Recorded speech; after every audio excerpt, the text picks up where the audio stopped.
Hello everyone. इस video में हम डिस्कस करेंगे डायक।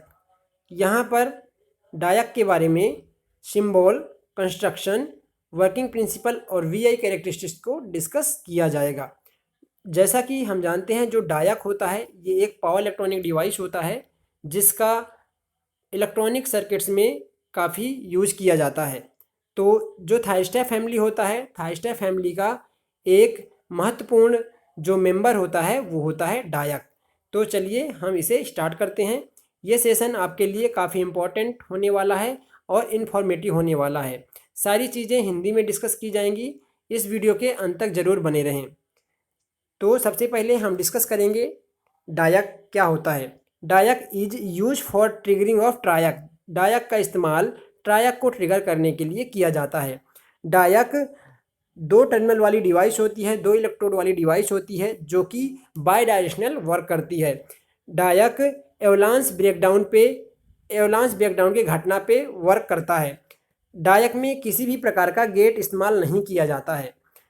डायक मीन्स डायोड अल्टरनेटिंग करेंट। जो डायक का फुल फॉर्म है diode alternating current. Diode work on completely cycle of AC. Actually जो आपका डायक है ये कंप्लीट साइकिल के लिए, कंप्लीट एसी साइकिल के लिए वर्क करने वाली पावर इलेक्ट्रॉनिक डिवाइस होती है। The diac is a bidirectional semiconductor switch. जो डायक होता है ये बायडायरेक्शनल सेमीकंडक्टर स्विच की तरह वर्क करता है। That can be turn on in both forward and reverse polarity AC signal. Diac दोनों ही डायरेक्शन, फॉरवर्ड और रिवर्स दोनों ही डायरेक्शन में काम करने वाली डिवाइस होती है जो कि एसी सिग्नल पे वर्क करती है। ठीक है, तो दोनों पोलैरिटी के लिए डायक वर्क करती है। इसके बाद में हम आगे देखेंगे। तो यहाँ पर आपको डायक के सिंबल दिखाए गए हैं। ये आपका डायक का सिंबल है जिसमें एक टर्मिनल मेन टर्मिनल 1 होता है और दूसरा होता है main terminal 2, MT1 and MT2। ठीक है, कई बार यहाँ पर A1 या A2 लिखा होता है, या आप इसको मेन टर्मिनल 1 मेन टर्मिनल 2 भी आप कह सकते हैं। जो डायक होता है ये दो डायोड को एंटी पैरेलल में कनेक्ट करके डिजाइन किया जाता है। दो डायोड को हम एंटी पैरेलल में कनेक्ट करके डायक का निर्माण करते हैं। जैसा कि यहाँ पर डायक का रिप्रेजेंटेशन दिखाया गया है जिसमें दो डायोड को बैक टू बैक कनेक्ट करके या दो डायोड को एंटी पैरेलल में कनेक्ट करके हमने इसका डिजाइनिंग किया है। यहाँ देखेंगे तो कुछ इस प्रकार से एक्चुअल में जो डायक है, आप मार्केट में जाएंगे डायक देखेंगे तो कुछ इस प्रकार से आपको डायक दिखाई देगा। ठीक है, चलिए आगे हम डिस्कस करते हैं इसका लेयर डायग्राम या कंस्ट्रक्शन के बारे में। और ये सिंबल कई बार आपको टर्मिनल A1 और टर्मिनल A2 दिया होता है। कभी भी ऐसी आप गलती नहीं करेंगे। एनोड और कैथोड यहाँ पर नहीं होता है। यहाँ पर आप A1 A2 नाम दे सकते हैं टर्मिनल का, या फिर आप यहाँ पर नाम दे सकते हैं main terminal 1 MT1 and main terminal 2 MT2। ठीक है, तो ये आपके डायक का सिंबॉलिक रिप्रेजेंटेशन है। इसके बाद में हम यहाँ पर स्कीमेटिक डायग्राम समझेंगे। ये आपका लेयर डायग्राम या फिर स्कीमेटिक डायग्राम इसे कहा जाता है, यहाँ पर आपका दिखाया गया है जिसमें हम इसके कंस्ट्रक्शन के बारे में देखेंगे। यहाँ पर मेन 3 लेयर ली जाती है, P1, N2 और P2। P1 लेयर में हम एक साइड पे N1 लेयर की डोपिंग कर देते हैं, N1 सेमीकंडक्टर मटेरियल की डोपिंग कर देते हैं, और P2 टाइप के लेयर के एक साइड में हम N2 टाइप सेमीकंडक्टर मटेरियल की यहाँ पर डोपिंग कर देते हैं। इस प्रकार से यहाँ पर जो टर्मिनल है इसको हम A1 बोलते हैं और यहाँ पर जो टर्मिनल है इसको हम A2 बोलते हैं। ठीक है, इसके बाद में हम यहाँ पर आपको बताएंगे कि क्या होता है जो आपका P1 और P2 टर्मिनल जो लेयर्स होती हैं। ठीक है, P टाइप मटेरियल और जो P1 टाइप लेयर और P2 टाइप जो लेयर होती है ये सेम डोपिंग की बनाई जाती है ताकि दोनों ही डायरेक्शन में जो डायक है इसका सेम रिस्पॉन्स मिले। ठीक है, तो आप ध्यान देंगे यहाँ पर जो P1 और P2 टाइप के जो लेयर है उनमें दोनों में सेम प्रकार की डोपिंग की जाती है, सेम प्रकार के यहाँ पर मटेरियल का इस्तेमाल किया जाता है। ठीक है, यहाँ पर जंक्शन जो होते हैं 3 जंक्शन वाली डिवाइस होती है जिसमें आप मेनली जो बेसिकली आप बोलेंगे तो 3 लेयर होते हैं, P1, N2 एंड P2, और इसमें 2 क्रिस्टल N टाइप के क्रिस्टल की डोपिंग कर दी जाती है। या आप इसे कह सकते हैं कि ये एक 5 लेयर वाली मतलब N1, P1, N2, P2 और N3 वाली डिवाइस होती है जो कि दोनों ही डायरेक्शन में वर्क करती है। डायक AC में वर्क करने वाली डिवाइस होती है। ठीक है, तो आई होप आपको कंस्ट्रक्शन समझ में आया होगा। फिर यहाँ पर हम देखेंगे डायक का VI characteristics, voltage current characteristics के बारे में हम यहाँ पर डिस्कस करेंगे।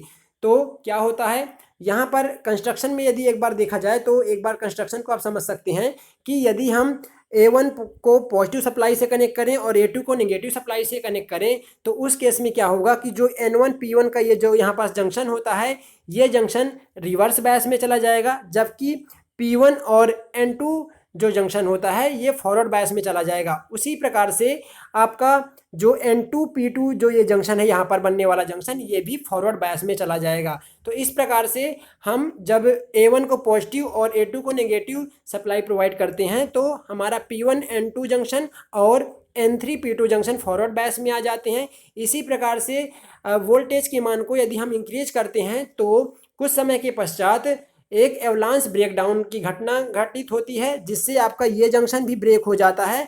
और इस प्रकार से यहाँ पर आपको दिखाई देगा कि यहाँ पर A1 से A2 की ओर करंट का फ्लो होने लगता है, करंट फ्लो होने लगती है। ठीक है, इस प्रकार से जो डायक होता है वो कंडक्शन कंडीशन में आ जाता है। मान लीजिए कि हम यहाँ पर पॉजिटिव सप्लाई देते हैं और यहाँ पर नेगेटिव सप्लाई देते हैं, तब आपका जो N3 और P2 जंक्शन है ये रिवर्स बायस में चला जाता है, जबकि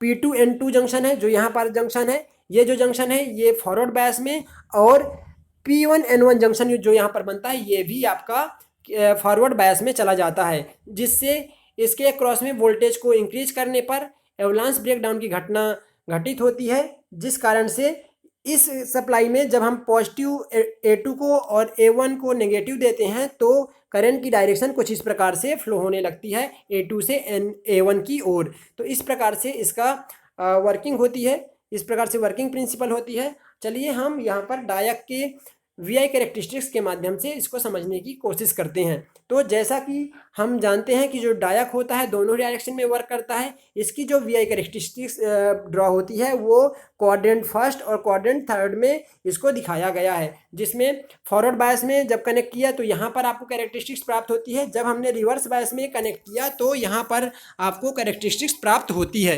कि इस प्रकार के हम क्या करते हैं कि यहाँ पर हम इंक्रीज करते हैं, जब वोल्टेज को इंक्रीज करेंगे यहाँ पर फॉरवर्ड बायस में, मतलब कि जब हम A1 टर्मिनल पे पॉजिटिव और A2 पे हम नेगेटिव सप्लाई अप्लाई करते हैं और फिर वोल्टेज के मान को इंक्रीज करते हैं कुछ इस प्रकार से। तो इस इनिशियल कंडीशन में क्या होता है कि यहाँ पर जो जंक्शन होता है वो ब्रेक नहीं होता है, जो आपका J2 बीच में जंक्शन होता है वो ब्रेक नहीं होता है। जैसे हम वोल्टेज के मान को लगभग 30 वोल्ट के आसपास हम इंक्रीज कर देते हैं तो क्या होता है कि यहाँ पर एक एवलांस ब्रेकडाउन होता है, जिससे आपका जो डायोड होता है वो कंडक्शन कंडीशन में आ जाता है। यहाँ पर जो वोल्टेज होगा इस वोल्टेज को हम बोलेंगे फॉरवर्ड ब्रेक डाउन वोल्टेज। ठीक है, फॉरवर्ड ब्रेक डाउन वोल्टेज या फॉरवर्ड ब्रेक ओवर वोल्टेज के नाम से इसे जाना जाता है। जैसे ही डायक जो है कंडक्शन कंडीशन में आ जाता है तो क्या होता है कि जो शुरू में यदि हम बात करें तो जब ये कंडक्शन में नहीं होता है तो ये ज़्यादा रेजिस्टेंस को ऑफर करता है डायक, लेकिन जैसे ये कंडक्शन में आ जाता है तो इसका रेजिस्टेंस कम ऑफर करने लगता है, जिससे यहाँ पर वोल्टेज ड्रॉप कम हो जाता है। तो इनिशियल कंडीशन में 30 से 40 वोल्ट की आवश्यकता होती है हमें कंडक्शन कंडीशन में लाने के लिए, लेकिन जैसे ये कंडक्शन में आ जाता है तो ये लगभग 3 वोल्ट पे कंटिन्यूस वर्किंग कंडीशन में बना रहता है, कंडक्शन कंडीशन में बना रहता है। ठीक है, तो यहाँ पर क्या होता है, एवलांस ब्रेकडाउन होता है। ठीक है, एवलांस ब्रेकडाउन की घटना घटित होती है। इसी प्रकार से जब हम A2 टर्मिनल को पॉजिटिव और A1 को नेगेटिव देते हैं तो हमें थर्ड क्वाड्रेंट में कैरेक्टरिस्टिक्स मिलती है कुछ इस प्रकार से। वोल्टेज के मान को बढ़ाते जाते हैं, जैसे ही हम 30 वोल्ट तक यहाँ पर नेगेटिव में वोल्टेज को अप्लाई कर देते हैं तो क्या होता है कि एक यहाँ पर ब्रेकडाउन होता है, एवलांस ब्रेकडाउन होता है, और जिस वोल्टेज पर एवलांस ब्रेकडाउन होता है उसको हम बोलते हैं रिवर्स ब्रेकडाउन वोल्टेज। तो ये यहाँ पर रिवर्स ब्रेकडाउन वोल्टेज करीब 30 वोल्ट पे आपका जो डायक होता है ये कंडक्शन करता है। जैसे ही कंडक्शन करने लगता है तो इसके रेजिस्टेंस का मान घट जाता है, लो रेजिस्टेंस ऑफर करता है, जिस कारण से इसके क्रॉस वोल्टेज ड्रॉप 3 वोल्ट के आसपास हो जाता है। मतलब 3 वोल्ट में हमारा डायोड लगातार कंडक्शन में, डायक जो है लगातार कंडक्शन में बना रहता है। तो इस तरह से हम कह सकते हैं कि ये दोनों ही पोलैरिटी में, फॉरवर्ड और रिवर्स बायस दोनों ही पोलैरिटी में जो डायक होता है वो कंडक्शन में बना रहता है। ठीक है, इस रीजन को आप बोलेंगे, जो आपको यहाँ पर रीजन दिखाई दे रहा है, यहाँ पर जो आपको रीजन दिखाई दे रहा है, जो ये रीजन है, ये वाला रीजन जो आप देख पा रहे हैं, इसको हम बोलते हैं नेगेटिव रेजिस्टेंस कैरेक्टरिस्टिक्स या नेगेटिव रेजिस्टेंस रीजन।